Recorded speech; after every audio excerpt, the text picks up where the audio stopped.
All right, today on Serious and Silliness, we have another arm wrestler, but this one is extremely special because we have what I think or I know of is the only one-handed arm wrestler, at least in the country.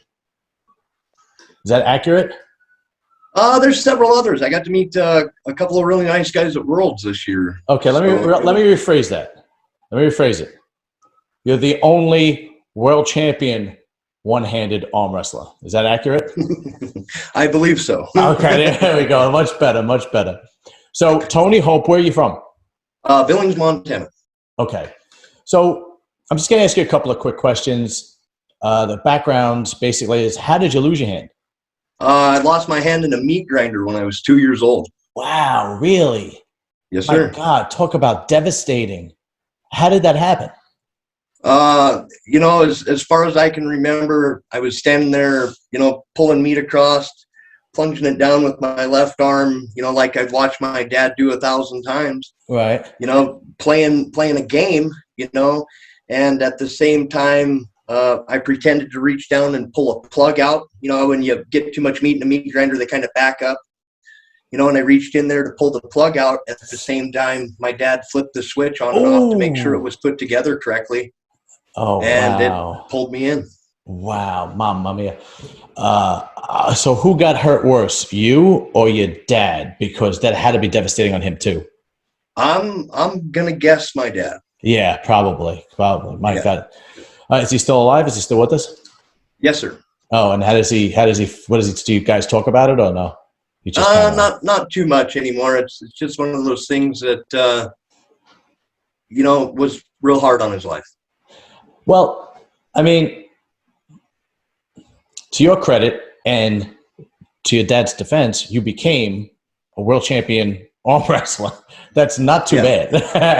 Well, I tell you what, if it wouldn't have been for him, I wouldn't be half of what I am today. There you go. He gave me the will to drive, to be a hard worker. If it wasn't for him, I wouldn't be half the person I am today. So. And you are a roofer too, so that's got to be even difficult to work. But I'm sure you probably have it down pat at this point. Right?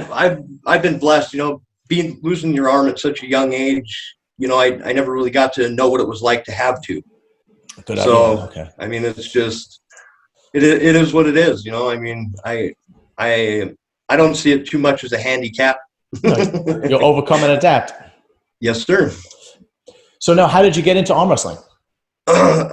Actually, I wanted to arm wrestle, since I was like 13 years old. Mm-hmm. But here about 5-6 years ago, my, at the time, 8-year-old daughter, actually wanted to go to Walmart one day, and a set of circumstances came about where she actually bumped into Jim Wright at Walmart, the blonde bear, and he had an arm wrestling shirt on. And I asked him, I was like, "Hey, man, you an arm wrestler?" And he looked at me, "You don't even know who I am? What is this? You know what I mean?" And he hooked me up with Big Sky Arm Sports here in Billings, Montana. And not long after that, I went through a back surgery, waited 2 more years, got into it pretty hard, and now this is my 3rd year. Wow, that's amazing. Now, for people who don't know, myself included, who is Jim Wright? Jim Wright, he's kind of the Montana, known arm wrestler. I think he's a multiple-time world champion from Shepherd, Montana. I see. Okay, so he's like our Mike Aiello. He's like New York's Mike Aiello, like everybody knows. Yeah. Okay. All right. So, how long did it take before you actually became a world champ? 3 years. It took you 3 years. All right. I've watched videos of you arm wrestle, and it's fascinating because you have to use equipment. Yeah. Did you have to get that piece specially made? Actually, it's one of my old prosthetic arms that hold on, that doesn't even really fit anymore. Go! Go! Okay. And my arm barely goes into it. I use it mostly for bench pressing and pushing. Okay. Because at deadlift, it comes off at about 225. So. Wow. Okay. Because I had only assumed there was some kind of special equipment, because when I see guys arm wrestle, including you in your videos, It is no holds barred. I mean, you're going. I mean, the table's shaking, you're shaking. So I'm like, that can't be something normal because it would pop right off. You Yeah. know. But you're telling me that it's an old one, and maybe the old timers are right. They made things better back then. Well, I had my wife do some alterations to it. I mean, I have a strap that kind of tourniquets down around my stump so that it doesn't pull off as easy. Okay, I see. Okay. Stuff like that. But And you use that for bench pressing and any kind of a working out as well? yeah, I have such a bad muscle imbalance in my body that it creates some back problems. Really? And so now that Worlds is over, I'm going to start working on all of my right side muscles too. Okay. I mean, Now, my back's not nearly as bad, but. Right. Well, I could see you're definitely in shape. I mean, and again, I've seen videos of you working out and so on and so forth. And I think I've seen videos of you bench pressing, and I think you even made a comment. I had interviewed, who was it? Bob Merck, and he has the world record for he's one of only 2 guys that have benched 1,000 and squatted over 1,000 in the same lifting meet. And you made I think it was you. You made a comment, and you were like, I didn't even know people bench that much. Yeah. Yeah, I made a bet with myself 2 years ago when I started benching that when I bench press 400 pounds, I can go back to eating donuts. yeah, that's pretty good. That's pretty damn good. So take us through the arm wrestling journey. Did you become a national champ? Did you become a local champ? How did that work? Actually, my first place was at Wyoming State in the amateur class in 2019, and that's what really set it off for me. Okay. I mean, up until that point, I was just getting 2 and out everywhere I went, and so it was, and that really opened up my eyes, and then since then, it's just been a little bit more, and then I got kicked out of the amateurs last year in Kansas City, Missouri, I think at the Fallen Heroes tournament. Why that? And that's where it came to be, where it was like a no look back deal, because I beat a couple of guys that really attracted some attention, and people absolutely couldn't believe that I beat them. Really? Yeah. And is that why they, for lack of a better term, asked you to leave? No, they wanted me out of the amateurs before that, but that was kind of my last amateur tournament. They told me that was the last time they were going to let me pull. Oh, you had no choice but to go pro. I see what you're saying. Yeah. Oh, okay, I see what you're saying. And then how was your pro career been? Getting better. I've only had one super match with a gentleman named Tim Lewis. Lost that to 6 elbow fouls. So I mean, it's just right now I'm getting ready to start chasing those rankings. Now tell us about the Worlds. So and how you got there and how you became world champ. So how I got there, I went to Reno last year, right before all the COVID stuff took off, and went to that tournament, of course, for the United States. All we had to do is show up at a recognizable tournament or whatever to be able to go to Worlds, and qualified last year, in which I'm personally glad that everything kind of got canceled and shut down, because I was far from ready. I see. Okay. I mean, I half the arm wrestler I am this year. I mean, with another year's experience, I've done nothing but get way better, been able to travel a lot more, go to a lot more tournaments, pull a lot different people, and really get my hand and my arm in a lot better shape. Okay. Okay. And this year last year I got a sponsor to help me out with fuel, happens to be my boss. That's great. Yeah. And so he sponsors a lot of my fuel and helps me travel. And, it's just one step. And, getting to Worlds, I had the expectation of, all I wanted to do was make the top 10. Right. That was my goal, to be able to make the top 10 and really, feel good about myself. And, I ended up 6th in the open and winning the handicap division, and that's Worlds, man. How many people were in the handicap division? Just me and another guy. Oh, that was it. Okay. Yeah, in the 105 kilos. And And what was to his be honest handicap? with, huh? What was his handicap? Oh, he was missing a hand too. Oh, okay, okay. Yeah. So great. Standing impaired or standing with impairment. Okay.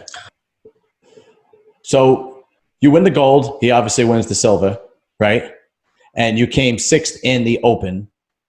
And the Open, how many? You wanted to make top 10, but how many guys were in that one? 25, I think. Wow, that's pretty damn good, man. And Yeah. what weight class was that? 95 kilos. So I'm not really good at converting. I think it was like 205 pounds or 209 pounds or something. That's fantastic. So out of 25 guys, you came in sixth. That's tremendous. So you far exceeded what you wanted to do. Yes, sir. Okay. So now since then, have calls been coming in? Have emails been coming in? I would think that you're an attraction. Not any that I know of. I mean, I've gotten quite a few congratulations on Facebook or whatever, but I'm kind of one of those guys where I unfortunately came home disappointed with myself and immediately went to training. Yeah. Yeah. Join the club. And, on October 23rd, I went undefeated left-handed in the 220 and the 242 class at the Montana State Championship. That's great.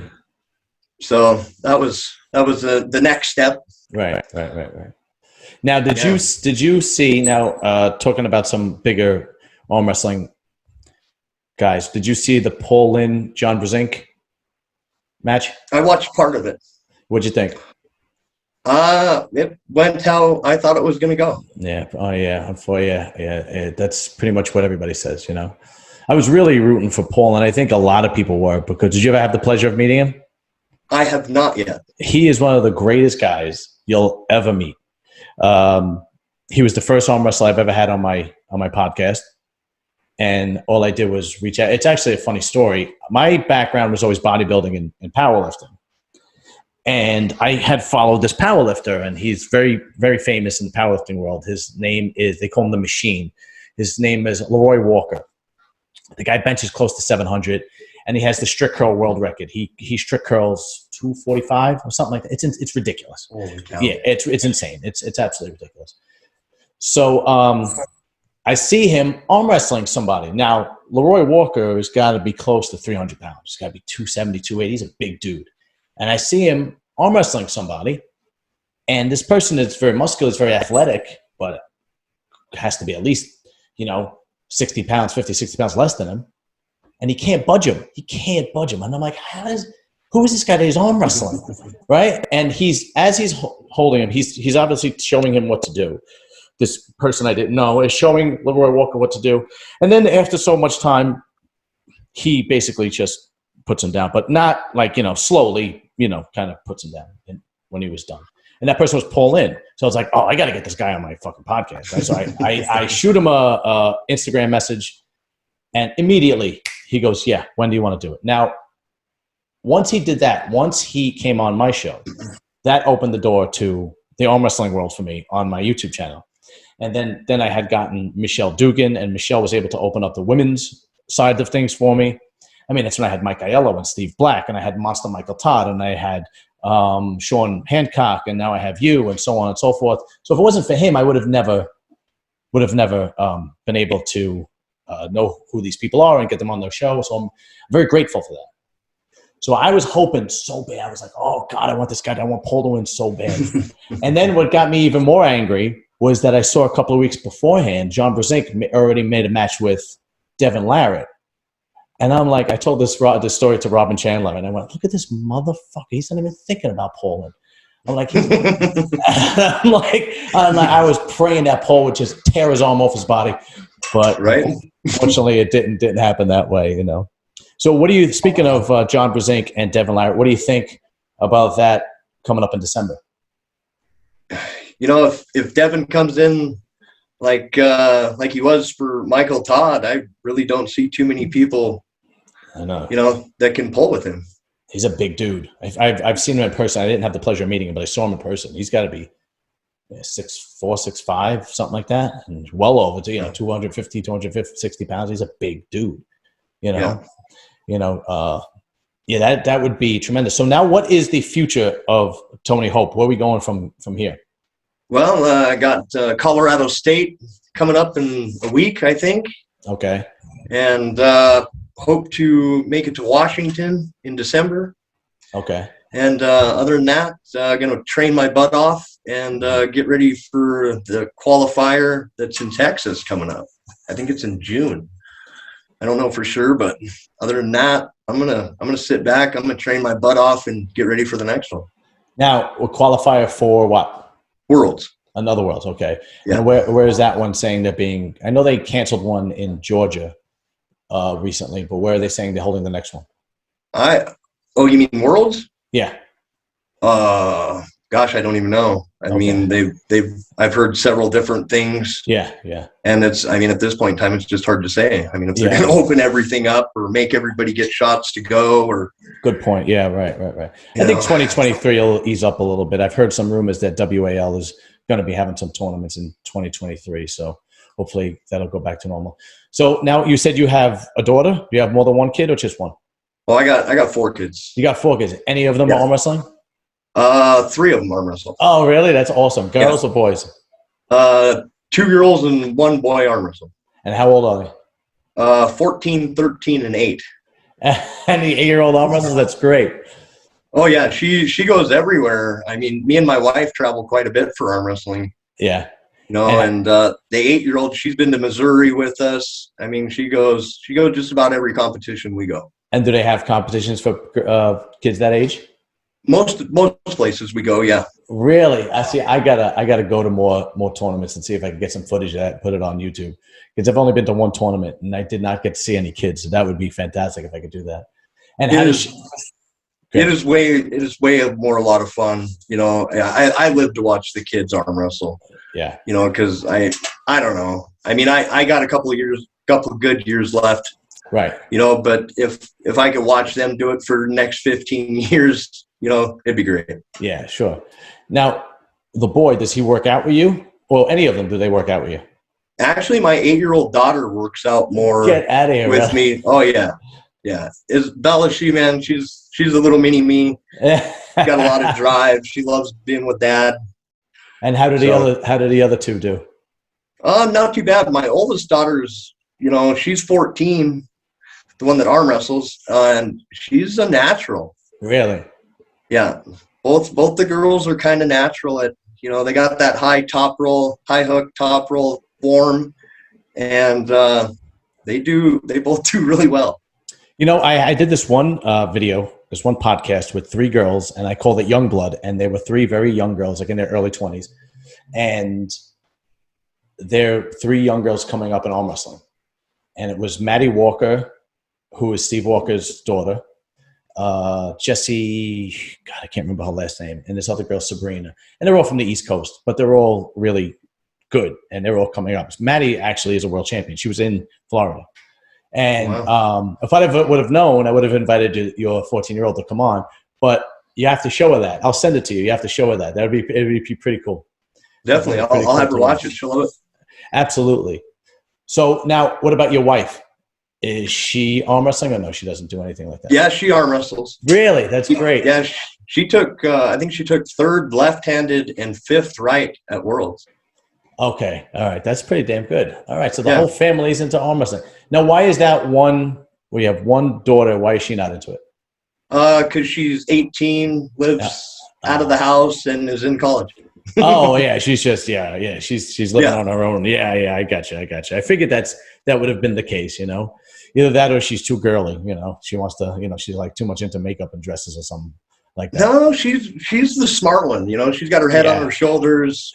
Doing the right thing. Had her beginning college classes out of the way her senior year of high school. Oh, that's great. What is she studying? I think she's going in for her business degree and then interior design. Oh, that's great. Okay. Yeah, that is very artsy, which means she's very talented. Yeah. That's fantastic, man. Congratulations. So listen, Tony Hope, congratulations on the world. And I'm sure you're going to win another one. And we're going to keep in touch, you and me. And thank you for also sharing all my stuff, all my posts on Instagram. My pleasure, man. Yeah, absolutely. And I've I been, love watching them. yeah, some of them are really good. Some of them, I listen. No, nobody could bat 1,000, right? No. But nobody could bat 1,000. Sometimes I do a podcast and I walk away and I go, ugh. There've been 2 of them that I killed that I just never aired because I'm like, this is just not going anywhere. This is terrible. The large majority of them, I'm very happy with, And then there's every once in a while I get one that I just kill it. I'm like, that was fucking great. Boom, Yes, and like, I don't know if you saw, but I had interviewed an made member of the Colombo crime family who did prison time for murder. And I interviewed him for about an hour. And if I'm interviewing it for an hour, that's a lot, Yeah. And it was a home run. This guy was fantastic. And because whatever you're convicted on, they can't recharge you, right? So he was telling stories and details, and your mind is blown. I'll actually send you that one too, because I was just like, my God, But listen, Tony, thank you very much. We'll definitely keep in touch. You're going to be out there. Now your next step is to win a world gold in open. That's what you have to do next. Yep. And, another standing with impairment, and I want to win that open. Absolutely. And then hopefully you'll get some calls and some emails and stuff like that to come and make some money doing some arm wrestling. That'd be great. Tony, have a good night, man. That was fantastic. Alrighty, thank you, John. You got it.